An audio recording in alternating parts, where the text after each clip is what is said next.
வணக்கம் நண்பர்களே. இந்த சிற்பக்கலை பார்த்தீங்கன்னா இவர் செஞ்சுருக்காரு. ஆனால் இது இந்த கல் எங்கேருந்து வருதுங்கண்ணா? ஆந்திராவிலேருந்து வருதுங்க. ஆந்திராவிலேருந்து வருதுங்களா? எந்த மாதிரி கல் இருந்தால் எல்லாம் செய்ய முடியும், எந்த மாதிரி கல் இருந்தால் செய்ய முடியாது? அதாவது ஒரு கல்லை பொறுத்தவரைக்கு வேலை 20 வருஷமாக வேலை ஆக்குறோம். எங்களுக்கு தான் தொழில். மற்றபடி எங்களுக்கு தொழில் சம்பந்தம் வந்துடுறாங்க. அதெல்லாம் ஒன்றும் பிரச்சனை இல்லை. இந்த வேலையில் ரொம்ப பிரியம். எத்தனை கோயில் கட்டிருக்கீங்க இது மாதிரி நீங்கள்? நாங்கள் இது மாதிரி பல கோயில் கட்டியிருக்கோம்.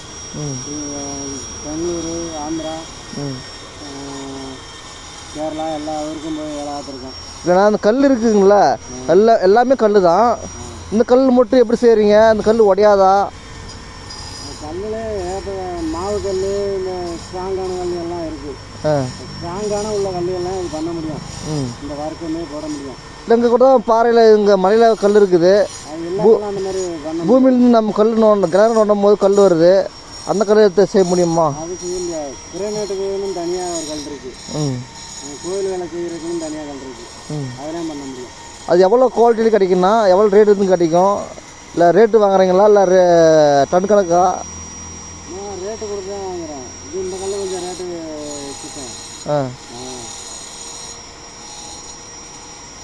இல்லை, இந்த சிலை செய்கிறதுக்கு பண்ணுறீங்களா டிசைனு, அது எவ்வளோ நாள் செய்வீங்க? எத்தனை மணி நேரம் செஞ்சு முடிப்பீங்க? சீக்கிரம் செஞ்சு செய்கிறதுக்கு ஒரு வாரம் ஆகும். ஒரு வாரம் சிலை செய்கிறதுக்கு ஒரு வாரம் ஆகும். இந்த மாதிரி டிசைன் போடுறதுக்கு 2 நாள் 3 நாள் இப்படி பண்ணிடுவோம். உங்களுக்கு எப்படின்னா சம்பளமெல்லாம் நீங்கள் கரெக்டாக நாளைக்கு 1500 ரூபா கிடைக்கும். கரெக்டாக கிடைக்கிற சாப்பாடெல்லாம் இப்படி கிடைக்குதுங்களா உங்களுக்கு? அவங்களே போட்டுருவாங்க. 1500 ரூபா சம்பளம் கொடுத்துருவாங்க. மக்களே பாருங்கள், இவர் எவ்வளோ கஷ்டப்படுறாரு. நான் இருந்தாலும் அவருடைய சம்பளமானது, கூலியானது கம்மியாக கிடைக்குதுன்ட்டு சொல்கிறாரு. இதுவே கம்மி தான். ஏன்னா இது பல வருஷமாக நிற்க வேண்டியது, இருக்க வேண்டியது, எல்லாரையும் பார்க்க வேண்டியது. இவர் இப்படி எல்லாம் பண்ணியிருக்காருன்னா அவருடைய திறமை தான் காரணம்.